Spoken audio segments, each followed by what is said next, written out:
Celebrity Scandalous. Tonight we're going to be talking about what everybody's talking about. It's breaking news that uh, Jean-Claude, I always say his name wrong, Jean-Claude Van Damme has been charged with some crimes. You guys, it's kind of throwing me off because my dog is in the background barking. I guess I'm going to have to pick him up. Hold on. Let me turn this camera off for a second. Okay.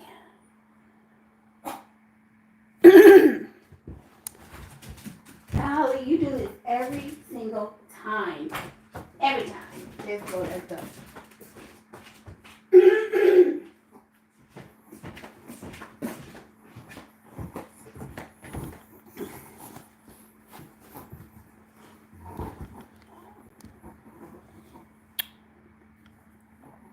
Sorry about that. Every time I seem like I get online, especially if it's late at night, he starts barking. At first, he's cool with it. Then, once he hears me talking, then he's like, nah, nah, nah. So, anyway, yeah, Jean-Claude Van Damme is facing trafficking charges in Romania, which is interesting because I just did a story on the Tate brothers.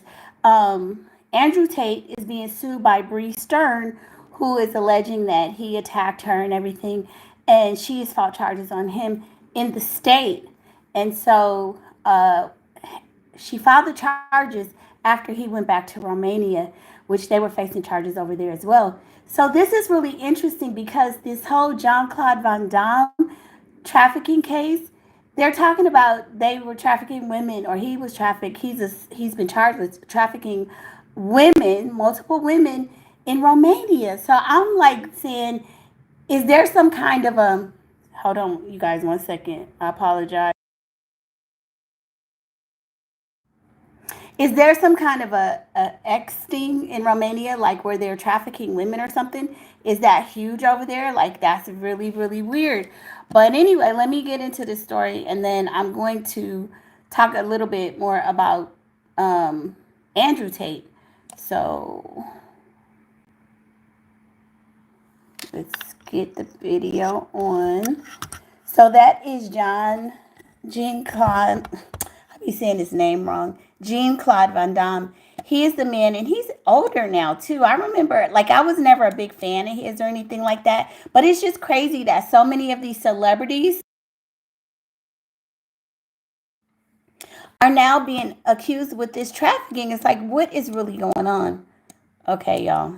This pisses me off. Every time I do a live, it seems like my screen starts to freeze because I was going to scroll up, scroll down on this picture so I could read the article.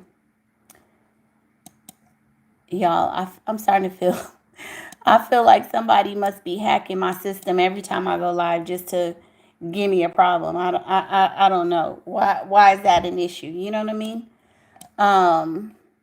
It's just frozen. I can't even click on it. But anyway, I'll just talk extemporaneously off the top of my head about what I know. And just based on this little clip I have here until my screen unfreezes, Jean-Claude Van Damme is reportedly facing charges of having X with trafficked women in Romania, allegedly accepting X with several women as a gift. Now, the weird thing about it is a lot of these men are now, starting to be charged with trafficking. And it's kind of crazy because I feel like they're celebrities, they're stars. There's so many women that would just freely, deal with them. Like, why would you have to get women like this, like underground type of sex? Like, it's crazy, right? Okay, so it's letting me click on, okay, maybe it's letting me, okay, finally it unfroze. Okay, so it says Jean-Claude Van Damme facing trafficking charges in Romania, allegedly accepting X with 5 women as a gift. Like, how could that be a gift? Like, so you could see him right there. He's looking a little old and tired. I don't know how old he is. I think they said 60 something, but I'm not sure. According to CNN affiliate Atena 3, the Romanian director Um, Directate, according to CNN affiliate, Athena 3, the Romanian Directorate for Investigating Organized Crime and Terrorism, has filed a criminal complaint against Van Damme, claiming he knowingly had sex with several women who were being trafficked. Come on, sir. Now you know that's disgusting. So that's him in 2012. He was much younger then. Let me click on the article because it says read more. It says, per the report, the actor allegedly met with several people also under investigation for trafficking crimes who offered to let him have X with 5 Romanian models as a gift. He know goodness well that having relations with women should not be gifted to you and that something is wrong with that. Like, come on now. But interestingly enough, as I start, because like I said, I wasn't a huge fan of his. Like, I know about him through, somebody that I dated. He used to talk about his movies and stuff. But I don't know him personally. But I started doing a little bit of investigation, and it sounds like this man was kind of down on his luck, or he was crazy. It says this alleged incident is said to have gone down in Cannes. Y'all, I ain't trying to brag, but y'all, I was in Cannes in the summer, in July, darling. Yes, I was over in France over there. It was so cool. It was so nice. So the French government reportedly has to authorize criminal proceedings, unclear if or when that might happen. And okay, so this is the part that was interesting to me. Oh yeah, thank you. Somebody already hit the like button. Showing me love already. Let me say thank you. I didn't even have to ask for that one. I appreciate that because y'all know what you're supposed to do. Y'all be on YouTube, just give us a like or maybe even a thumbs down. I mean, some kind of engagement. But so the thing about it was Andrew Tate. So the person that's on the camera now, or the screen now, that's Andrew Tate. And Andrew Tate, the Tate brothers, they are also involved in some trafficking stuff in Romania. Like, what is going on in Romania? Like, is that the place where they traffic women or something? Because that's kind of crazy.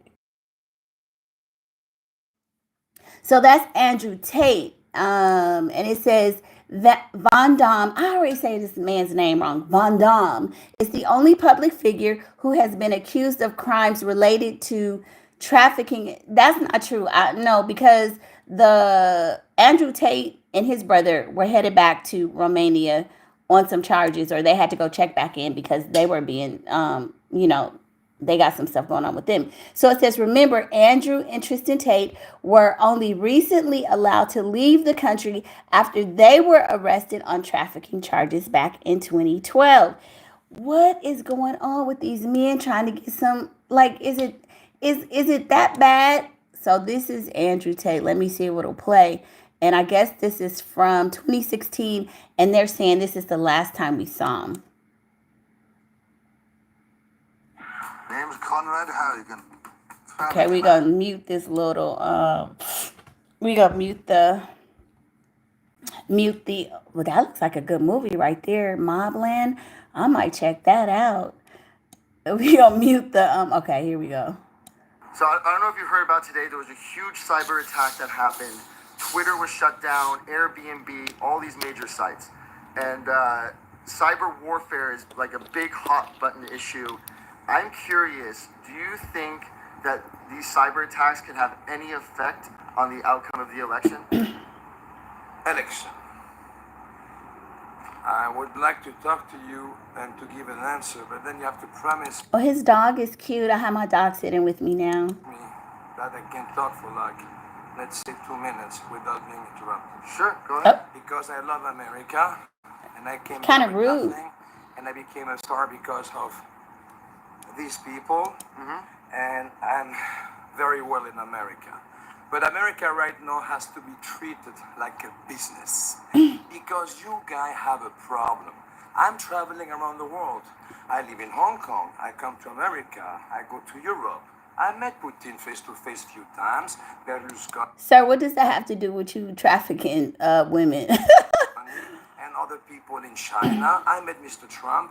Right now, when a guy has invested, let's say 2, 3, 4, 5, 6 billion in his country, he wants to protect his interest. So right now, it's no more time to talk about cyber attack. So this man travels all around the world. Why would you need to traffic women? That like you have money, you're probably well seasoned, you're traveling all over. You mean you got to do stuff to innocent women? That's No more crazy. time to talk about nothing else than to fly to Russia, to have a vodka with Mr. Putin, and to try to make peace. Because all the rest are weak countries, except America is strong and Russia is strong. So they have to shake hands. And all that stuff about the hair and the Clinton and the insult, the locker room talk. I mean, do you know how many guys I know who say the word P-U-S-S, you know what? Oh, here we go. Okay, so here we go. That's probably when they were talking about Trump talking about the PUSSY. So now we know that you part of the PUSSY. You part of the Take It committee. Oh my goodness. Many times a day. Guys, you're talking about the wrong things in politics No, we're right now. not. You need a guy like, I would say, look, I love my brother Muslim. They love martial arts. I Right. love them. I love everybody on earth. Right now, we need Donald Trump. Okay, so interesting. So when I was looking at all of this, I remembered the whole thing about the Tate brothers. So the Tate brother, well, Andrew Tate, he was a martial arts person as well. So I'm thinking, is there something going on with these martial art guys or something? Um, so here's the thing. So remember, Jean-Claude Van Damme, he is in trouble in Romania. Then we have the Tate brothers left Romania and are facing an active criminal investigation in Florida. And here's what we know. Now, this article is from a last month, but still, I mean, it's relevant because they were in Florida but they had to go back to Romania. So this is him. I guess that's his brother. I know Andrew Tate. I mean, I recognize him. Don't really see his brother too much. It says self-proclaimed misogynist Andrew Tate and his brother Tristan recently arrived in Florida from Romania. What the hell is going on in Romania, where they are facing charges of human trafficking, setting off a flurry of concern and anger and a state level criminal investigation? So I wonder if Jean-Claude Van Damme was one of the people who had gotten some stuff from them, or if he trafficked the women through the Tate brothers. Andrew Tate gained notoriety as an online influencer and has a massive following peddling sexist content about male dominance. Now, the thing, Andrew Tate, he has since been removed from YouTube. He no longer has YouTube. I don't know if he's still on Twitch and all those other platforms, but I know he lost his YouTube channel. Because it's hate. I mean, you're misogynist. You're talking down on women, and then also like an incel is really weird. I don't understand it. These men hate women, so why do they even have sex with women? You know what I'm saying? Can y'all hit the like button for me? I would appreciate that. Thank you. He and Tristan were previously banned from leaving Romania after being arrested in 2022 and charged with forming an organized criminal group and human trafficking. I didn't even know that. I didn't know that they had been charged with. I knew that they had been arrested for something, but I didn't know that it was forming an organized criminal group. Damn. The brothers, who have dual American and British citizenship, left Romania on a private jet at the end of February after Romanian authorities lifted their travel restrictions. Okay, so then they get into what the Tate brothers are known for. Andrew has faced allegations of sexism, hateful behavior, and violence against women since he was removed from the British reality TV show Big Brother in 2016 after a video emerged that appeared to show him attacking a woman with a belt. Now, Andrew has his girlfriend, Bree Stern, just filed charges against him, I think like 2 weeks ago. And y'all, now this is crazy too. Y'all hit the like button, please. Do y'all know who the attorney for Andrew Tate is? Can you guys imagine who the attorney is? Tony Busby. Now, I went on a whole rant about Tony Busby. I did a video about it, and I went on a rant because I was like, Tony, what the hell are you doing? Get involved with the Andrew Tate case when you still got issues with Jay-Z. Jay-Z's defamation case in Los Angeles, where he filed, is still going forward. You had to drop the Diddy cases, the civil cases, and you're still being sued by Jay-Z. So why would you even get involved with this Tate situation? I said you are appearing to be an ambulance chaser. So I mean that's my take on Tony Busby. So Tony Busby is representing the woman Bree Stern, who has filed charges against Andrew Tate. So it says Tate turned to social media, where he has cultivated a following of supporters, many of whom are young men and boys, idiots, weirdos who hate women, promoting his troubling take on modern masculinity. I just feel like men are men, women are women. Like when you got to pontificate and act all of this and flex and make women feel inferior, are you really a man? And if they hate women so much, why do you lay down with them? Go get yourself a man. Go be with a man. His 36-year-old brother, Tristan, also appeared on a British reality TV show, Shipwreck the Island, and has developed an online persona similar to his brother's. I'm sure I don't like him either. Andrew Tate's vitriolic content got him banned from almost every social media platform. But when tech mogul Elon Musk took over Twitter in 2022, which is now X, he reinstated Tate's account. He did the same thing for Kanye West. I mean, remember Kanye was going on those anti-Semitic rants and stuff and talking crazy, and his account had been banned. But then they reinstated it. I think it's still instated now, or he still has his account even after he was making all those crazy, things for over the last couple of weeks. So it says Musk is now a high-profile advisor to President Donald Trump, which on a sidebar, Trump is saying that he's going to be gone soon. But Elon just came out today and said, hell, the FOM, I'm going to be right here on my Doge committee. I ain't going nowhere. So that's a whole nother topic, though. But it says Tate has 10 million followers on his platform, where he once claimed that women should bear responsibility for being sexually assaulted. Now, that's sick and twisted. And for even men who aren't fond of women, you have a mother and you probably have women in your family. So for him to say that the women should take responsibility for being assaulted, that's sick and disgusting. And I hope he does. I hope the charges he's facing, I hope they land him in jail. So let's see the I'm going to just skip down. It says, what are the brothers facing? Because that's, that's what we want to know. So the Tate brothers, and can somebody hit the like button? Can somebody hit the like? Y'all don't like the earrings? Look at the earrings. Oh, I love my earrings.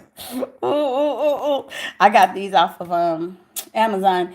Y'all, I'm a woman. If I get something that I like, I'll stick with it. So y'all gonna keep seeing these earrings on all my lives. But anyway, can I get a like for the earrings at least? Yeah. Okay. So it says, what charges are the brothers facing and where? So Romanian authorities arrested the Tate brothers in December of 2022, placed them in police custody. They were later placed under house arrest and then judicial control, under which they were not allowed to leave the country. Well, hell, they did leave because they was over here. Romanian prosecutors accused the Tate brothers of forming, we already talked about that, organized criminal group that stretched across Romania, the United Kingdom, and the U.S., trafficking women and exploiting them with physical that's terrible. Prosecutors have said the brothers recruited their victims by seducing them and falsely claiming to want a relationship or a marriage. Andrew Tate is also accused of raping one of the alleged victims. Now, the crazy thing about that is his latest girlfriend, Bree. I'm thinking, all this stuff about Andrew Tate. Why would you even be dating him, right? So she just filed her charges against him. She said he almost CHOCKED her out. Y'all know we can't say certain words. But it's like, hell, what part of him being a misogynist, facing charges in Romania did you not know? So why would you even mess with this man? But anyway, in late August, Romanian authorities launched a separate investigation into allegations of human trafficking of minors. See, this is, and now, Y'all, let's pause for a minute. Remember just a few weeks ago, Kim Kardashian was pissed because Kanye West had Northwest around Andrew Tate. Y'all get the connection? Now, Kanye is going off making all these doing all these rants and being anti-Semitic and all of that stuff. He is making some comments about overweight women, and he's damn near pervert. And now so we have a connection with Andrew Tate, Jean-Claude Van Damme, and now we're gonna put Kanye West in here. So these men are sick. There is a network of men, and they're being exposed. The industry, the music industry, all of these powerful men. We're starting to know that there's some underground organized crime where they are trafficking women. I mean, it's a fact. It's a fact and it's being exposed. So it says last August, Romanian authorities launched a separate investigation into allegations of human trafficking of minors and acts with minors lodged against the brothers. Andrew and Tristan Tate have denied all allegations of wrongdoing, of course, and Andrew writing on X that the brothers have always been innocent. So I'm assuming that these are the two brothers. And to be fair, not bad looking men, but low budget, low class, because why would you do something like that? So we started this off talking about Jean-Claude Van Damme, Jean-Claude Van Damme and his charges. And so I was trying to figure out, well, what's going on with him? So there's a video that talks about the rise and fall of him. So we're going to look at a little bit of this to try to understand. I mean, it won't tell us why he got into this because that's sick and crazy. But let's check this out. The school bullies in ballet defined his career. His tricks won the hearts of the audience with their uniqueness, and the bare butt has become iconic on the big screen. Jean-Claude Van Damme is a 1990s action film. Yes, Jean-Claude Van Damme. And y'all, can you get the likes up? Please hit the like button. Star who built an extraordinary film career. What did the actor do to save his films from oblivion? Why did his filming partners hate him? And how did he personally drown his career? Welcome to Biographer Express. Today, we will talk about his career's ups and downs. Let's start.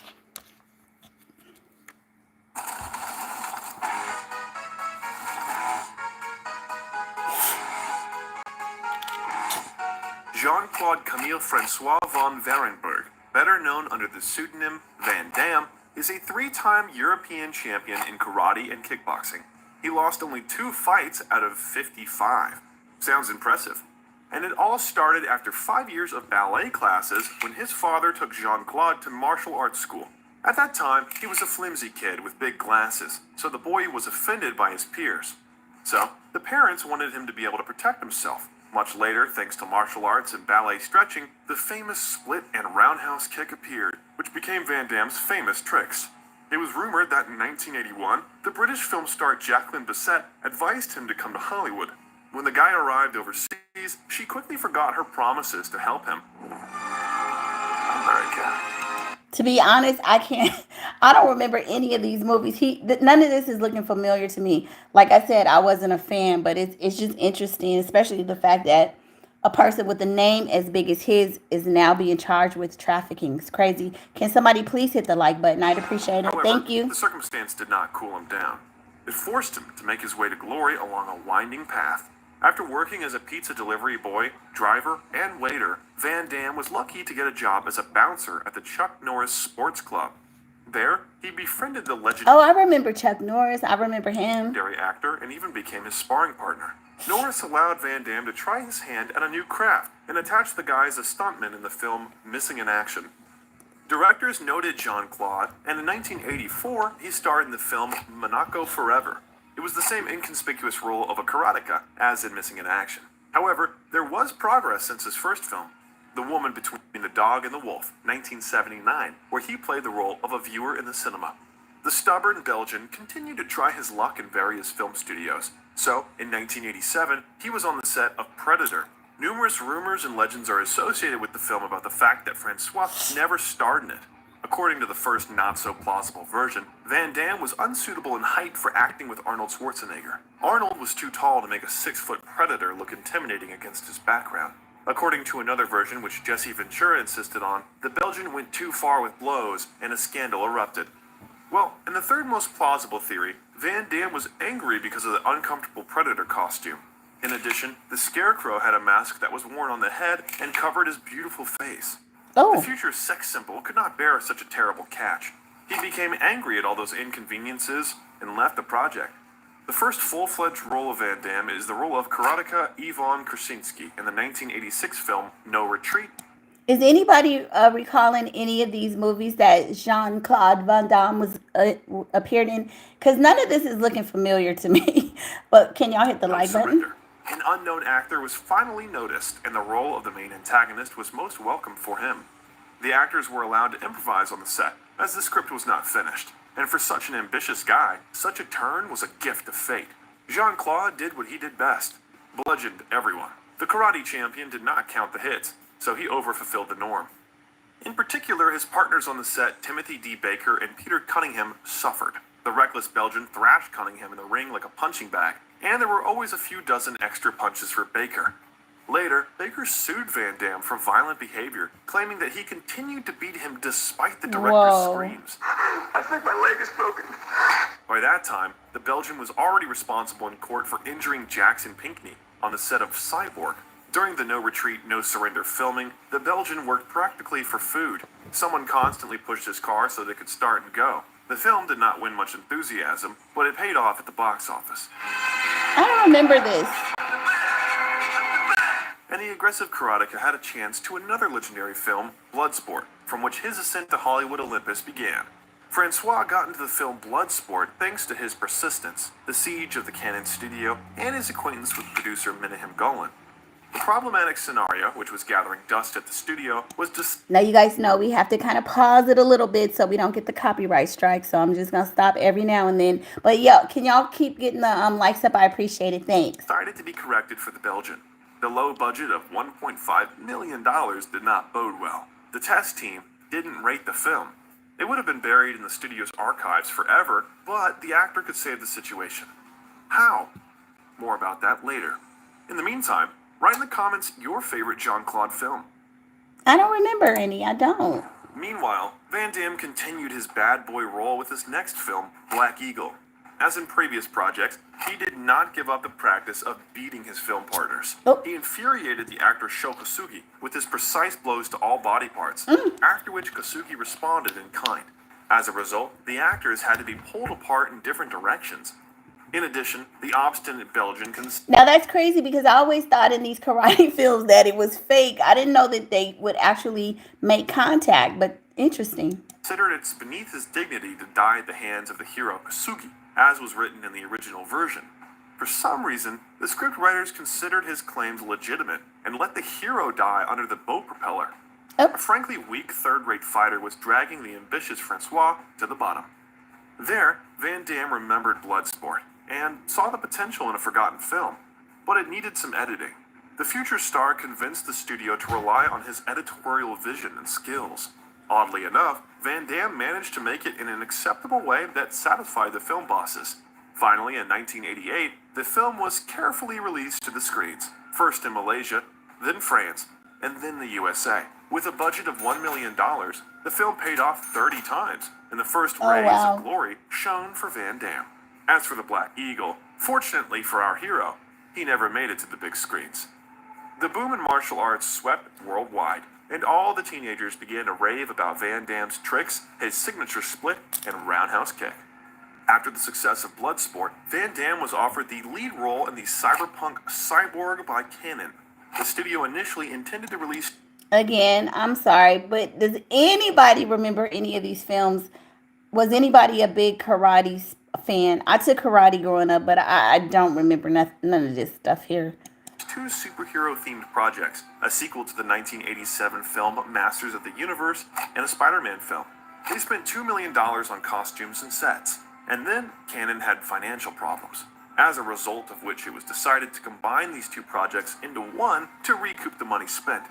There were rumors the film's director Albert Pyun wrote the cyborg storyline in one weekend. The speed records didn't stop there, so the budgetary film was shot in 23 days. $500,000 was spent on it. The test screening of the film received negative reviews from critics. Not sure why. The project would have sunk into obscurity without Van Damme's editing talents. It was released in 1989 and received good reviews from the audience. The film paid off at the box office and made a little profit, collecting $10 million. On the set, the crazy Belgian injured the eye of Jackson Pinckney, who played one of the pirates. Pinckney won $485,000 in damages from Van Damme in court. The same year, the next action film Kickboxer was released, and from that moment, the Belgian finally became one of the action superstars. With a budget of $2.7 million, the film grossed $50 million worldwide.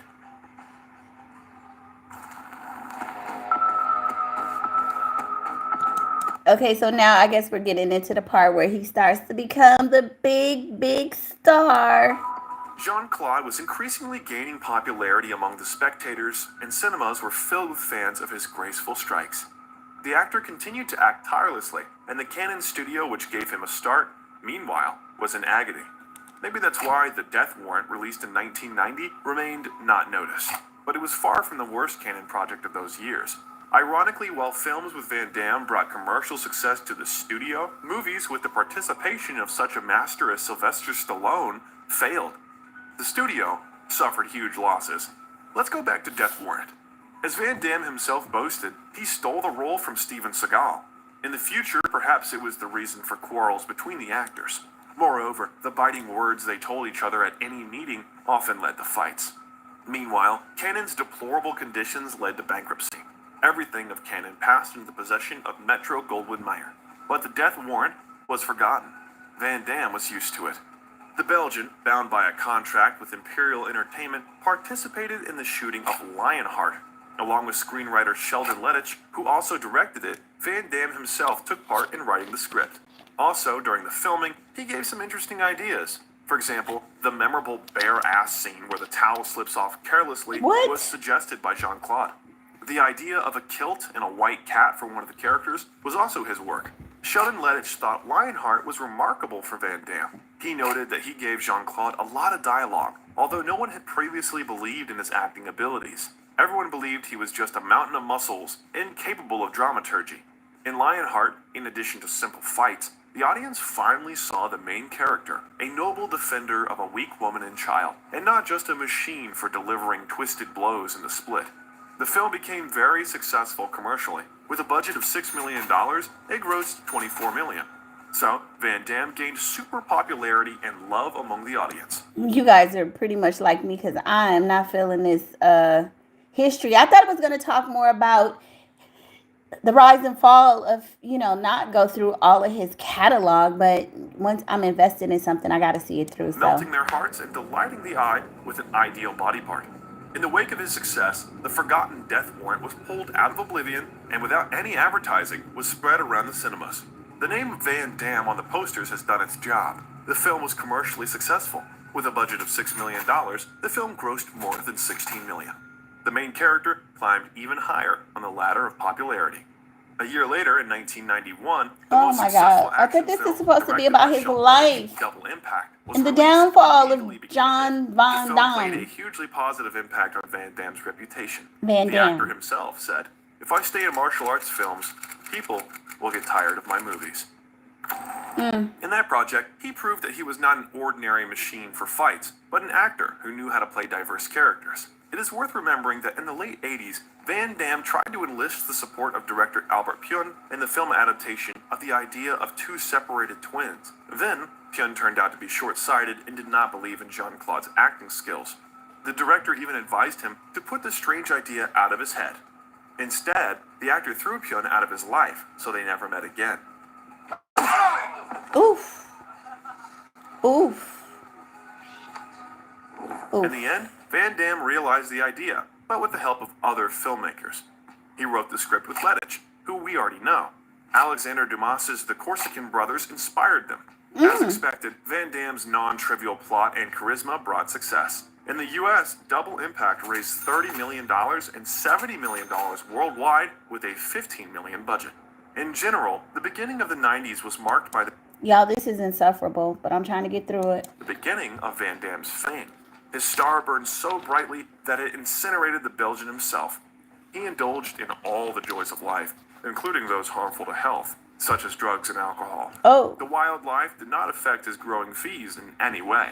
The projects released with his participation became more and more cash, and few people paid attention to this circumstance. Success accompanied the next film, Universal Soldier, released in 1992. There, Van Damme starred with the famous Dolph Lundgren. With a budget of $23 million, the film grossed $95 million worldwide. However, there was a misfire with the next film, Nowhere to Run. The original screenplay, written by Joe Esterhaus with director Richard Marquand, was intended to be a serious drama film with action elements. It was to be directed by Richard Marquand, who was famous for Star Wars Return of the Jedi, but this did not happen because of his death. As a result, the concept of the film decided to change, just by the fact that Mel Gibson was supposed to play the lead role. One can understand how far the released version was from what was intended. The action was originally not supposed to be. Later, Esterhaus complained that the script was taken and destroyed by Van Damme, and it lost its sensibility. It lost everything. Van Damme commented that he did not like the script from the beginning, but the actor was assured that everything would be fixed, and he agreed to take part in the project. During the filming, it turned out that no one had changed anything. The only consolation was an excellent fee of $2.5 million. In the United States, the film almost failed, and only worldwide distribution allowed it to pay off. In 1994, the biggest commercial success of Van Damme's career happened with the release of Time Cop. The sci-fi action thriller grossed over $100 million worldwide with a budget of $27 million. The next film, Street Fighter, with a larger You guys, budget of I gotta $35 million, speak through this because this is boring. I'm sorry. allowed him to evaluate the proposal, and he refused. Knockoff, Legionnaire, and the sequel to... Yeah, I'm. I ain't trying to be funny, but yeah, I'm not interested in his career.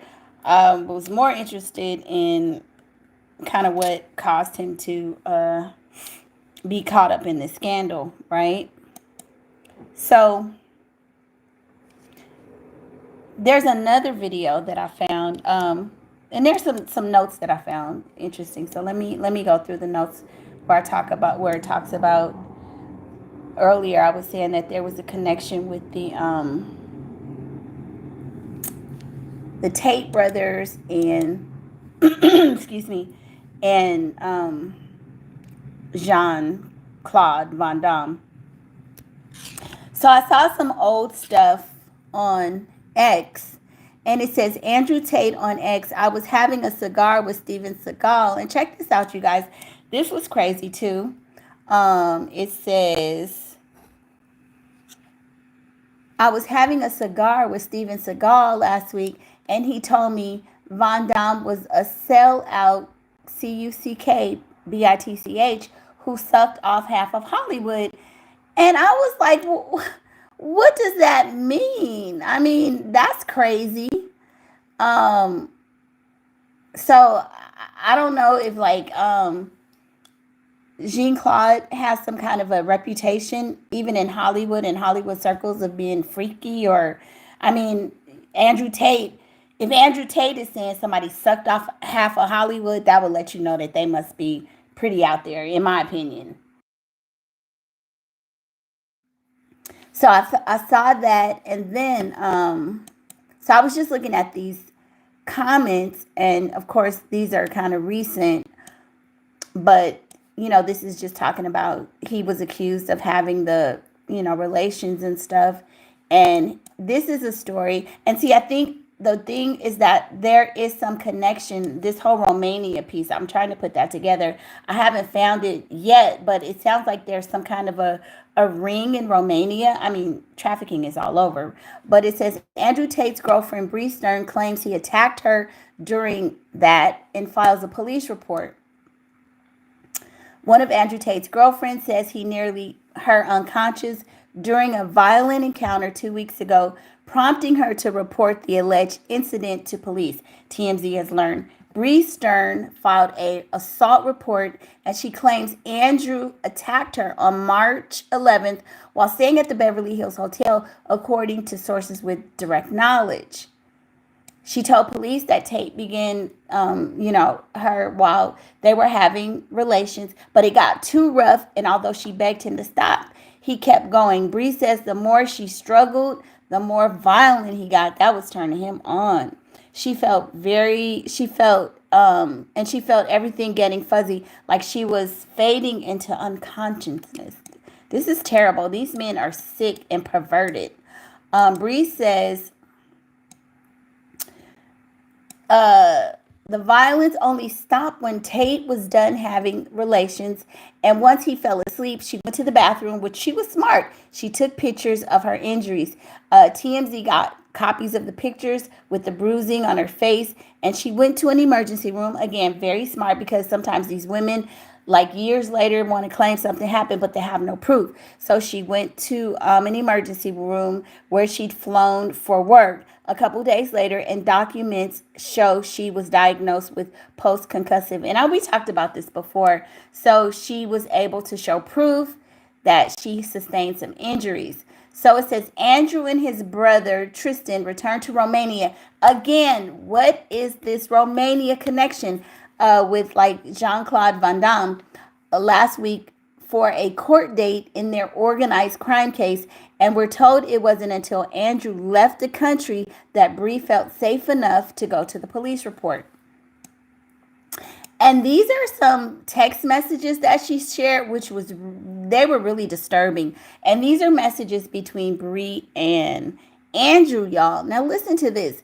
He's in the black box, and I believe she's in the blue box, and we can determine that just based on the way the conversation is going.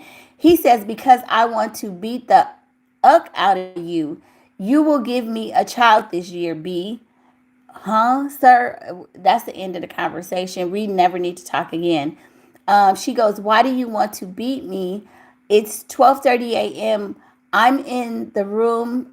I sleep soon. And of course, I think she might have a bit of an accent. What's the point? What's the point in having you if I don't beat you and impregnate you? You should be thankful. This is the kind of sick, twisted conversations this man is having with women. And I don't even know why a woman would even listen to this nonsense. Mother effer, who are you talking to? You need to be hit. She says, why? I don't like it. What did I do? Why? What conversation are we having? How about if I'll put man, you deserve it. I really love hitting you, and it's very good for me. And it's relaxing, don't you think? I mean, this is idiotic to me. Why are they even having these conversations? Why are you even entertaining this? Because when you respond to something like this, it makes him think that it's okay. If you ever betray me, you will regret it. That's a threat. Okay, crazy. No, B, he ain't crazy. He's sick. And you shouldn't even be talking to him. And he says, no, I'm serious. Yeah, he's serious. He's like, I'm not playing with you. TMZ also obtained screenshots of alleged text. And I don't even know why this woman, like, she should be sharing it with, the officials and her police report or whatever. But the fact that, well, you know what, she probably didn't share it with TMZ. Because I was going to say, why you would even share something like this. It really makes you look bad that you're entertaining this nonsense. TMZ also obtained screenshots of alleged messages between Andrew and Bree, and he talks about beating her. We also obtained a photo of Andrew with Kanye, and we're told they posed for the, so this is, remember last week, so it says around March 10th. Remember when Kanye was going off and he had Northwest and Kim Kardashian was going crazy? This is, I'm assuming, when they were together. We also obtained a photo of Andrew with Kanye, and we're told they posed for the photo together in LA on March 10th, only hours before the alleged incident between Andrew and Stern.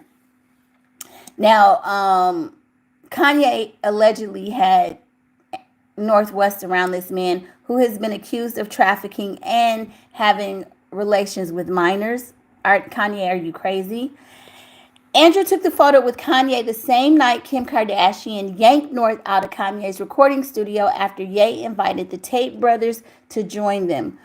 Our sources say Bree and Andrew met last June when she went to Romania for a modeling gig. I feel like there's something in Romania where it's like a trafficking thing where it's not really for modeling. It's sort of like how they're saying women are going to Dubai. Can y'all get the likes up, please? You know how they say women go to Dubai, but it's really for smex trafficking and for women to get their cheeks clapped and to get paid. Our sources say Bree and Andrew met last June when she went to Romania for a modeling gig and they started dating. We're told Andrew was verbally abusive and threatening during the relationship. She just shared the text messages with us like, lady, are you nuts? But the alleged incident was the first time he got physically violent. If some man is texting you, uh I want to beat you up. I want to beat the out of you. I love hitting you. Are you not knowing that he's probably serious? Like, what part of that don't you get? Like, girl, please. We're told Andrew had signaled to Bree that he wanted to essentially PIMP her out on. Whoa, what? PIMP her out on OnlyFans. And this is another thing. Let me just say this to women. I don't condone women getting PIMP'd or being on OnlyFans. That's not my lifestyle. I don't, I'm a little bit square, so I don't do none of that. But I feel like this. If you're going to be out there selling coochie and on a pole dancing and getting your cheeks clapped and all of that, you should be PIMPing yourself. You don't need no man to be telling you how to do it and to be collecting your checks and to be doing it for you. The only time a man should be involved if you need security. Other than that, and I'm not condoning saying this is something you should be doing, but I'm just saying I don't understand the mentality of women up here doing this, getting cheeks clapped and bending over and all of this other stuff and giving your money to a man. Are you out your effing mind?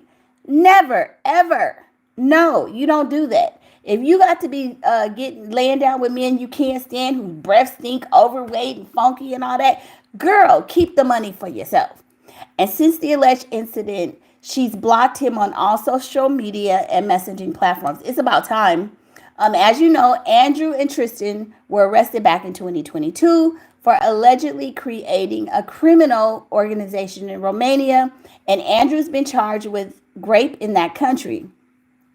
Now, here's my thing. If they were have all these charges for trafficking and all of that, why is the U.S. even allowing them over here? This is where Trump and them are crazy to me. You don't want regular law-abiding citizens, African Americans, to be here, but you're gonna let this piece of garbage who's has all these pending charges coming to the country. He shouldn't even be allowed to use his visa to get back over here. He should stay wherever the hell he's from and face those charges. Why does he get to travel? That's crazy. He has a private jet. So just like they didn't let Diddy out, Diddy is still behind bars. That's a problem. It's a double standard to me. They're also facing sexual assault lawsuits in the U.S. and in the U.K. They don't need to be no place but wherever they from. They have not been convicted of any crimes. And yes, they have not been convicted, but they should not be able to roam freely. So now we're going to go back. So we talked about Jean-Claude Van Damme, and he's facing the charges in Romania. So there's something going on in Romania. But now let's look at what's going on with the Tate brothers and the secret society. Now, this is what piqued my interest. It says getting access to Andrew Tate's secret society. What kind of secret society? Because it sounds like he's a trafficker. But let's get into it.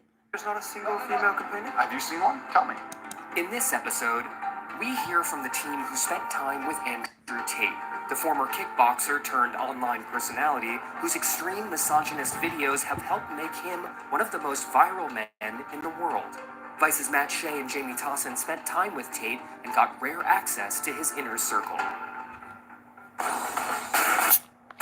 Go! 1 thing that stands in the way of truth, for example, is when we often do documentaries, we have full access to speak to anyone we want. But in this documentary, we've been very closely watched by the sartorial shooter, Alpha Wolf, picking who we can speak to, monitoring the interview. What is it that you're worried that we're going to find out? This question is so loaded. This is low. It's low. We let you in. We tried to take care of you. You're sitting here and just attacking us for 3 hours. Thank you guys for joining me and talking about your extraordinary reporting on Andrew Tate. There's a lot to talk about. This is a long investigation. You got incredible access and revelations of some really serious allegations. So let's dive right in. Like, what's the 101? Like, for someone who doesn't know who Andrew Tate is, why were you following him for so long? And Can y'all please get the likes up, please? what did you find out? Well, Jamie first started looking into Andrew Tate years ago, and since then he's only grown in popularity. So he is a kind of a viral influencer who's known for his sort of self-help style videos, which claim to teach you how to become a wealthy alpha male. But he's become more famous for his kind of viral misogynistic diatribes where he talks about violence against women, that women's property and things like that. His videos have been viewed over 13 billion times on TikTok alone. Billion with a B. He, at one point last summer... The fact that this man is so vastly popular and misogynistic and talks about violence against women is very alarming, and it's scary. was more Googled than Kim Kardashian and Donald Trump. So, a lot of adults may not know who he is, but I guarantee that if you don't know who he is, your son does, your nephew does, and they're watching him probably right now on TikTok. Wow. And so what made you want to follow what he was doing, Jimmy? Yeah, so in the sort of later part of 2019, I DM'd Andrew Tate after a colleague at work actually told me about how a friend of hers brother had become obsessed with this guy called Andrew Tate and was taking pictures dressed like him, doing like set-up shots where he was playing chess. And that just immediately grabbed me, that there was this figure that young men were like emulating in such a direct way. And then when I found him online, obviously he was posting incredibly shockingly misogynistic content, graphic descriptions of violence towards women. And I think what shocked me most about... Well, what's interesting is this man is accused of all of these things against women. Why isn't he behind bars? And even if he has charges pending, why is he out and Diddy is locked up? Diddy is wrong, but this man has been public about what he would want to do to a woman. I don't understand. About him, because obviously the manosphere had been around for a while at that point, right? These sort of like male influencers. But with Andrew, he was simultaneously the most shocking, but also quickly becoming the most popular. And not only was his community people messaging each other online with messages of support about Andrew Tate, but he had fans who were willing to pay thousands of dollars to meet up in real life and spend time with Andrew Tate and learn from Andrew Tate. And that immediately grabbed me as something that we hadn't necessarily seen before. So talk me through how you got the access, because he's letting you into kind of his inner sanctum. You witnessed quite a bit, so like must not have been easy to convince him to do that. Yeah, so I mean, when I first reached out to Andrew, he was still relatively unknown. He had about 50,000 Instagram followers, which when you compare to his profile now is fairly insane. But he, I think, as you'll see in our film, has to an extent perhaps always been interested in becoming famous. He was on 2 reality TV shows as a young man, and then seemed to sort of court the tabloid press in the UK for coverage about his webcam business that he was running at the time. So when I first reached out to him, he was actually pretty receptive to Vice coming to cover him. He has, I believe, potentially a bit of an ego that wanted him to have that coverage. But he sort of invited us in cautiously with, you can have an interview, you can come into our sort of house, you can meet Tristan, but that's it. And I sort of spent the next year and a half just speaking to him, staying in touch regularly. Throughout that period, I managed to get access to his war room and his inner circle. And he was cautious about letting us in, but for some reason, keen for us to be there. Yeah, and like when he's letting you in, you can see in the film some of his associates being like, "What are you doing? Like letting these guys into our place?" What did it feel like to be in there? Because it is quite odd. They're women sort of serving you. They're men on computers doing things. Like, So this is probably this whole organized trafficking that they're talking about. Sounds very similar to some of the charges that they're saying with Diddy, that there was an enterprise. Played chess with him. Yeah. I mean, we basically were allowed into his lair, and as you said, to meet his inner circle. It was actually kind of scary because they, as you said, all hated us being there. His brother was furious that we were there, kept saying this is going to be a hit piece. The other members of the inner circle really disagreed with us being there. All right, let's be nice to our vice friend. So let me be nice to him before he does a hit piece. This is definitely a hit piece. I've warned my brother that this is a setup, and this is what everyone I don't care. I'm uninterested. I've clearly conquered the internet. I'm clearly unstoppable. I'm like the board. You Wow. invited the liberal news media to come They talk can about all come. I think he understood something Can y'all hit the like button, please? Let's get the likes up. about publicity, and he had an idea that all publicity is good publicity. No matter if you shock people, offend people, whatever, it helps you to become more viral and ultimately helps you to sell more courses and achieve your goals of becoming wealthy. But I think what he didn't account for was that this is the kind of publicity that may not be so good. One of the scariest moments that happened was I interviewed him when we were playing chess, and I asked him some kind of difficult questions about his misogynistic views. And then later that day, he said, "Oh, do you want to come to the fight gym and just film me sparring a professional UFC fighter? It might be some good footage for your documentary." I said, yes. When I got there, he said, "Put some gloves on, you're fighting." And I'd never boxed or done anything like that before. Thank you. Thanks for the like. I appreciate it. Thank you. And he was like, "Yeah, 10 more rounds, let's go. You're in this for a while." And I sort of was like, "Can I fight someone my own size?" And he said, "Yeah, okay, this guy." And he pulled over this guy who was my own height, but like, twice the size of me in terms of muscle. And he just like wailed on me. I felt like I was gonna pass out. Oh, wow. Jamie, you must have been kind of worried at that point. Yeah, there's a point where I had to jump in because, I was having explicit conversations with him beforehand going, this guy doesn't know how to box. I don't think we should be doing this. Like, if you're going to do it, can it please be sort of training and sparring? Which, to be fair to Andrew, as much as he punched you in the face, I think he respected to a degree. Yeah. But his inner circle. I feel like Andrew was doing that to intimidate him and being aggressive. He knew what he was doing. He knew this man wasn't a professional athlete or martial art person. So why would he do that? People who were less happy with us being there, I would say, took it as a chance to take something out on Matt. Yeah, that's what I'm thinking too. Like to put him in his place. Who's got spare glass? There you go. I appear to have unintentionally walked into a situation where Andrew Tate is going to train me how to box. Punch me. Come on, he's not training you. He's there to whoop your ass. He's not trying to train you. Come on, you should already see the play here. Punch me. Oh, you're bleeding already. Oh my God. No fucking way. What?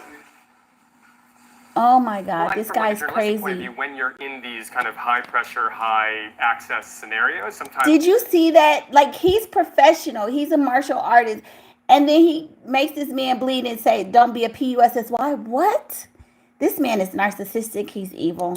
you do want to ingratiate yourself to the person who's offering you that access. And like, yeah, you guys are buddies now. He respects you, so to speak, because you got punched in the face. Exactly, yeah. We were only able to get the level of access and do the level of interviews with him that we were able to do by gaining their respect by kind of going through the War Room initiation. The War Room is the secret society that he runs out of Romania, where you pay $5,000 to learn to be his version of a real man. So yeah, we did do that, and that's how we got the access.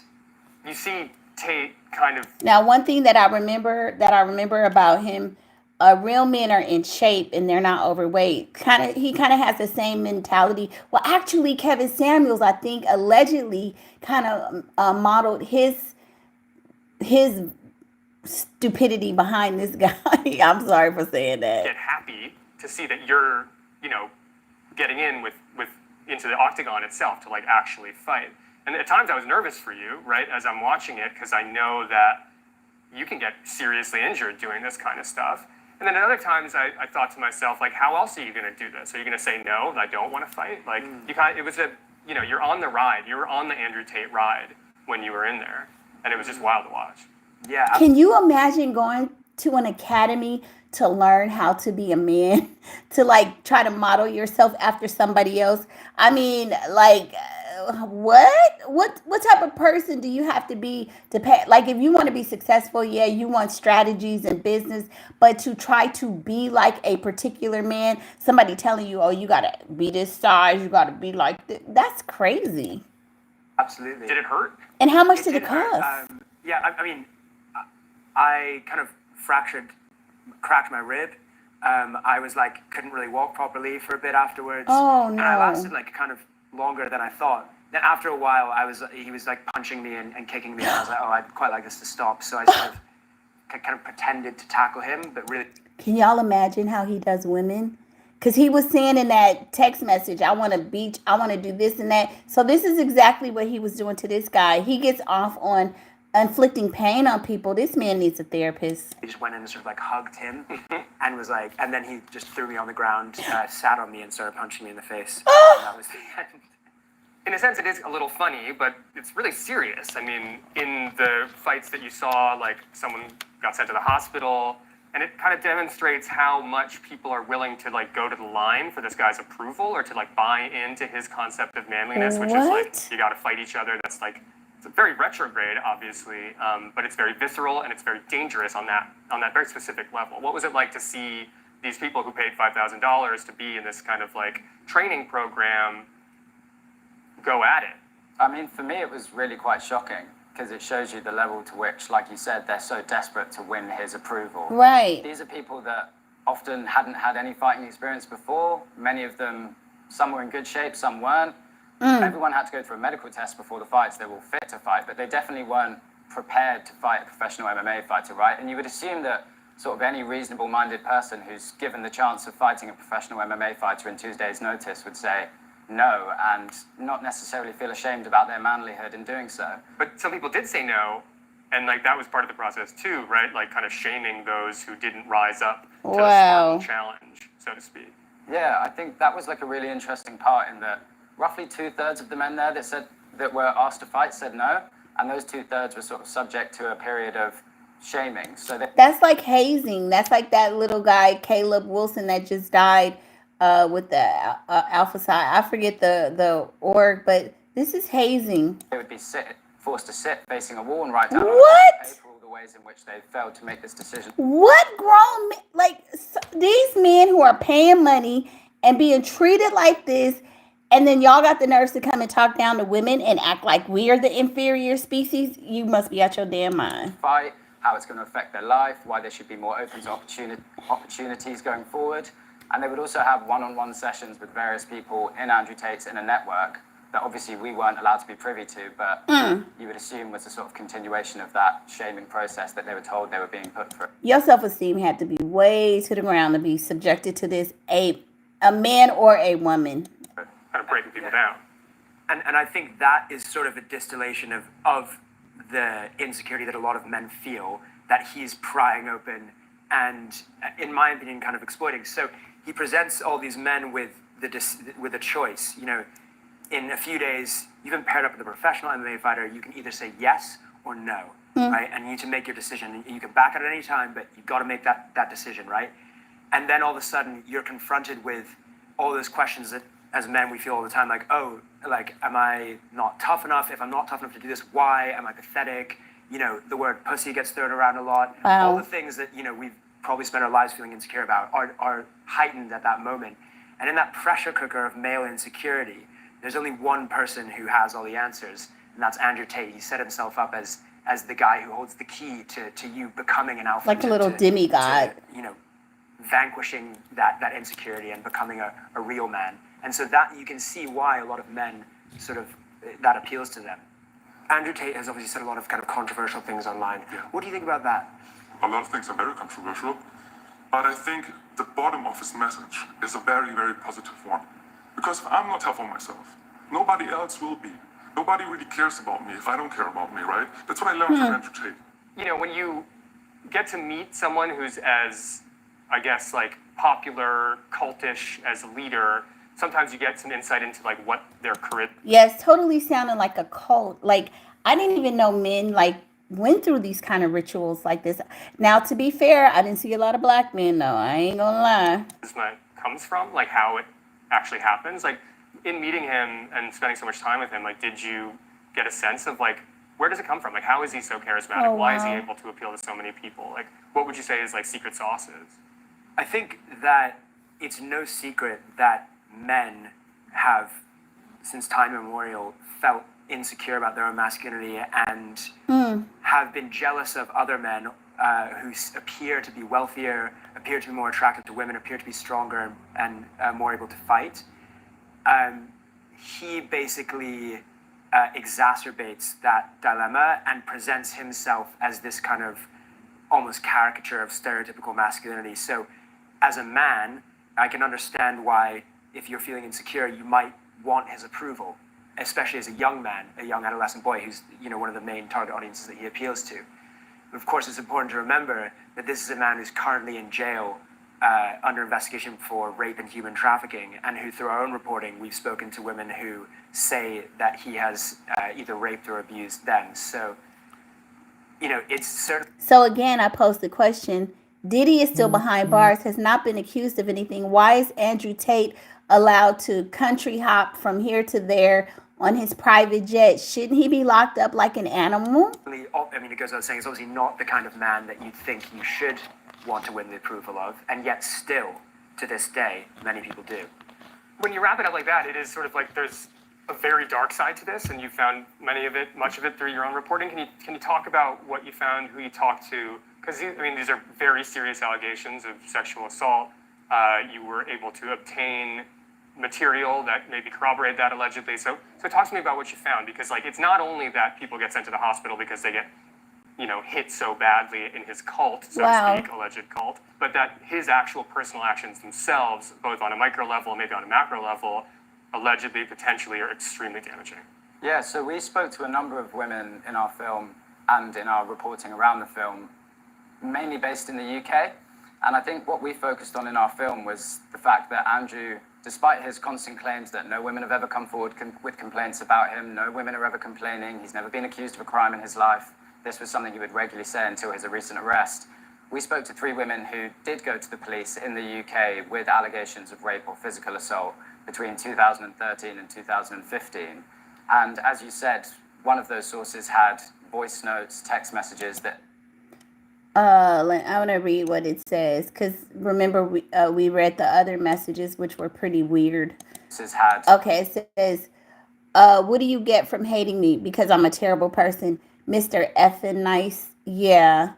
And I love graping you and watching you let me while still debating if it's a good idea. I like the conflict you have. And you do have it, don't deny. Makes you feel powerful? No, I'm already powerful. It's honest. Wow. Voice notes, text messages that appeared to be Andrew Tate corroborating that he had sexually assaulted her. I mean, for us, it was particularly harrowing to hear that Andrew Tate allegedly had been held in custody for crime. And if this man is so telling men how to be men, why can't he stand on what he does? If he's full of this misogyny and you feel women are so beneath you, when you do these things to them, you're a big ass man. Why don't you stand up and say, yeah, I did it? He acts like all the other men are inferior to him. So why would he have to deny what he does? Like, stand in your truth, Andrew. Keep it real. Jesus. It's very similar for what he was later accused of in Romania, in the UK, you know, the country where we both live, and yet was never formally charged. How did Andrew Tate respond to these allegations? He, of course, denied these allegations. Of course, he's a liar. Mm-hmm. He's sick. Now, he's a narcissist. Andrew Tate is currently, or at the time of our filming, like in a prison. Is that correct? Yes. So, like, how did he get out? This is so interesting as well, because over the holidays, he obviously got into that spat with the climate activist, and was seemingly, you know, arrested very shortly thereafter. And the allegations here are human trafficking, right?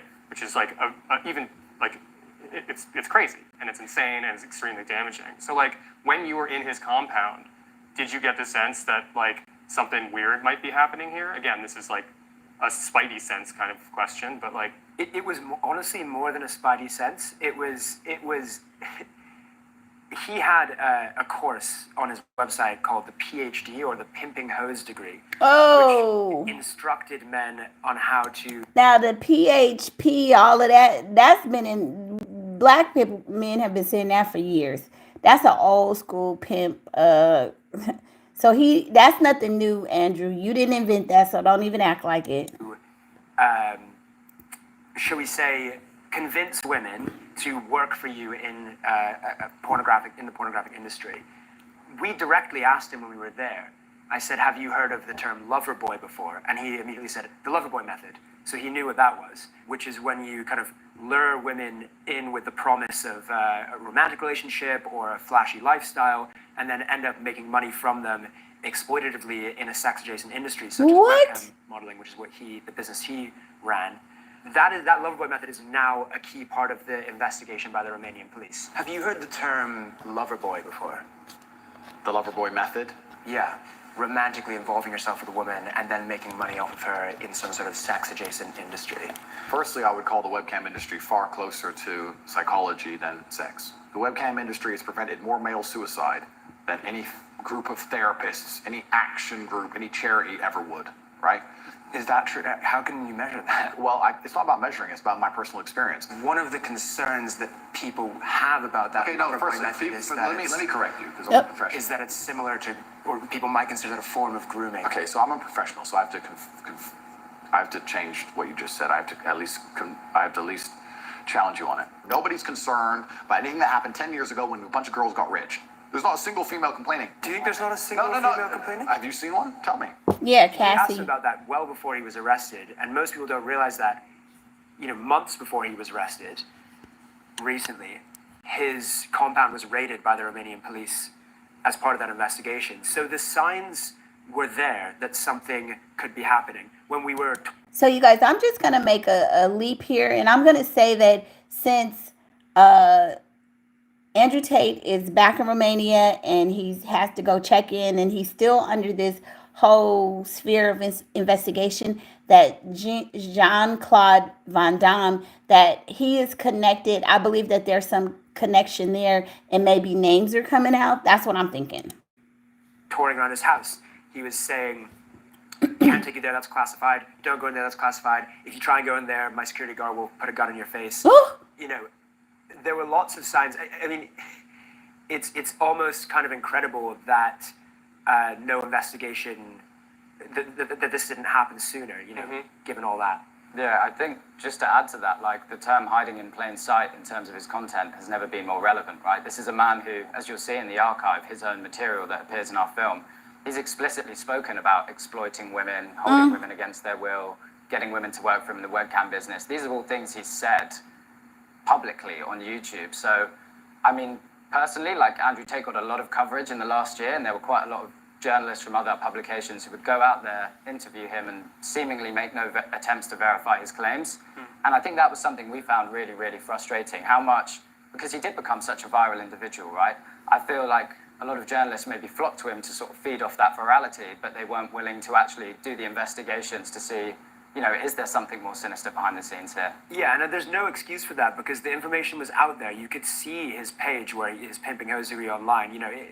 It's kind of shocking that it took so long for anyone to kind of... Now, I just cannot believe this man had the PhD pimping H degree when that ish has been around for the last 50 years in the black community. See, the men that he pimping the men. That's what he's doing. He's pimping these men and giving a false image of manhood.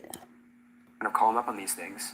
The question of, like, when you cover someone who's trying to get as much publicity as possible, who says things that are offensive, damaging, potentially even violent, like, did you guys ever think about, like, gosh, are we giving this guy more of a platform? Like, no. Should we pull back? Like, should this just be a written article rather than such a, well-produced, fully fleshed out, immersive documentary? How did you guys think of that question? Definitely. I think it's a really important question. I think that there's two things. First of all, we went there to challenge him, not platform him, and ultimately give a voice for the first time to the women who allege that he abused them. So, and this ties into the second answer, which is, he's already out there, right? Like Right. He's one of the most famous people in the world. His videos are being viewed like, billions of times, literally. It's important to put something out there in the world that hopefully people will see, where they can see Andrew Tate in the context of the women who've made allegations against him. So maybe when they Google Andrew Tate the next time, they won't just see his videos of him being funny or whatever it is that appeals to people about him. They'll see our video and they'll understand the full story. And like, I think it's really, really important to do that, because we need to start challenging him and his views in as loud a way as possible, because a majority of young men in at least the UK and the US will have seen his content. Again, these are allegations that he denies, but I guess to me, my next question is, what has the reception been? Because a lot of this is out there already. As you delineate very clearly in the piece, like, he has effectively an army of young influencers themselves who are cutting up his videos, putting them out on various social media platforms, and that it's part of a chain of commerce. Like, everyone's kind of making money from it, him at the top of the pyramid, of course. What has the reaction been to some of these serious allegations from his, army of followers? I mean, there's been a very strong reaction from his followers, I would say, and it sort of ranges between, your typical threats of physical abuse or death threats, all the way to sort of fairly wild conspiracy theories that perhaps I'm a Matrix or FBI agent that's controlling Matt to do a hit piece against Andrew Tate. Like, we've seen some really wild stuff, but I think, for me, what's been most interesting is, the vast amount of hate that I'm getting from Andrew Tate followers is essentially calling me a bad journalist, fake news, all of the things that, okay. Really, I mainly get death threats. Matt gets a lot of death threats, but I think, one thing for me that's particularly shocking is, particularly in the UK, there are a number of female journalists who I've spoken to who reported on Andrew Tate, and the hate they receive is far more violent, includes violent threats of sexual assault, and these are people that are just reporting. Of course, because it's from those weird men that follow Andrew Tate. On him. They haven't interviewed him, they haven't gone into his compound, they haven't made this film. So I think it's quite revealing as to, what his fans think, right? In the fact that I get called a bad journalist, but if a woman writes about him, she's likely to get threats of sexual assault and death. That's been really telling for me. I wonder if we could talk about what might be called as the crisis in masculinity. And this particular, this is the most famous man on the internet, basically, right? Maybe not the second most famous man on the internet. And he's preaching a breed of misogyny. He is attracting immense amounts of followers. What is he offering that people aren't getting? How do you think that all comes together? Yeah, I think the first thing we have to say is that ultimately the main victims here are women rather than men. In a discussion about Andrew Tate and his extremist views, it's ultimately the women who suffer as a result of this. But of course, it's also right to ask, why is this appealing to so many young men? And I think, as I said before, we all as men are constantly insecure about our own masculinity. And a lot of the pressures that men feel or put on themselves are that they need to be providers, they need to be strong and tough. Whereas in reality, what would probably help a lot of these young men more is to actually show some vulnerability and acceptance of not being in control and in power, because no one ever is. Yeah, it's not just let's go back to the 1950s style misogyny. It's let's go back to the 1350s. Yeah, exactly. Exactly. It's worrying because, if you, several years ago at the height of the Me Too movement, if you were to say this man is going to become the most famous person in the world overnight, you would never be able to fathom that happening. It appears that we've had a complete regression to, before the Me Too movement. And it seems that, there's been the opposite of progress. Well, I guess what's next is almost my question, but I guess we don't know. The current state, as we're filming it, is that he's in prison or in jail. He's facing very serious charges. But I guess what we hope he stays there from these sorts of extremists, or at least I hope he goes online, back. in politics, and otherwise, is that their followers don't just go away. And it's not like these ideas, once they spread, just die once the person who espouses it the strongest is either punished or deposed or whatever. Yeah. It's out there. And this is young men are exposed to it. So I guess my question is we've opened a door of a new era in misogyny as sort of you guys dictate. So where does it go from there? I mean, it's a really worrying question because you're right to say that, the movement has to an extent gone beyond Andrew Tate. He has hundreds of thousands of followers, and even if he's in prison, if he is found guilty at the end of this, they're still going to be out there. They're still going to likely view him as a martyr. Allegations have come forward time and time again of his fans supporting him. So I think, it's much bigger than that. It's the problem of misogyny across the whole of the world, throughout society, and Andrew Tate has become a big symbol for that and a big pusher of that message, but he's not the whole thing, and I think it's something we need to be more wary of as a society and as a whole. Yeah, and I think gender roles are increasingly becoming kind of the main battleground of the far right and the alt-right in the US and in Europe. And would you describe Tate as like a far right extremist? Because he's certainly like a misogynistic extremist, but what is the overlap or Venn diagram with that kind of stuff? Well, the politics, I guess, specifically. Yeah, there are definitely connections within Tate's war room to members of the alt-right or the far right, if you want to call it that. I think, it's worth saying at the start that, Andrew has always claimed that he is completely apolitical. He's claimed that the war room is completely apolitical. It's just about men, nothing to do with politics. But if you look at the kinds of media celebrities that Andrew is associated with regularly from 2019 all the way through to now, the names that crop up the most are Paul Joseph Watson, Alex Jones, Mike Cernovich, Tommy Robinson, who, for the US audience, is probably the most famous British racist. So he clearly seems to associate with and go on the platforms of people who represent pretty far-right views. So as much as he may claim to not be political, you can sort of take what you want from those associations. Which is interesting because now we also see that he's aligned with Kanye West, and they're supposed to be getting together soon again.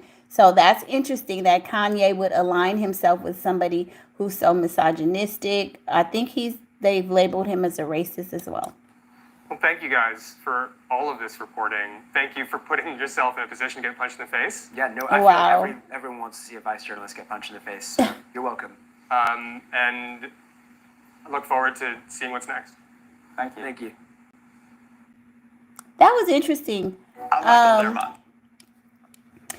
When I started this video, I was more looking at the connection between Jean-Claude Damme. I keep getting this man's name mixed up. And I was looking to find the connection between Andrew Tate, Jean-Claude Van Damme, and this whole Romania piece.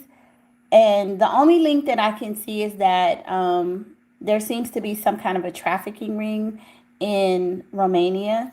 It sounds like maybe Jean-Claude Van Damme knows or has some affiliation with the Tate brothers. And I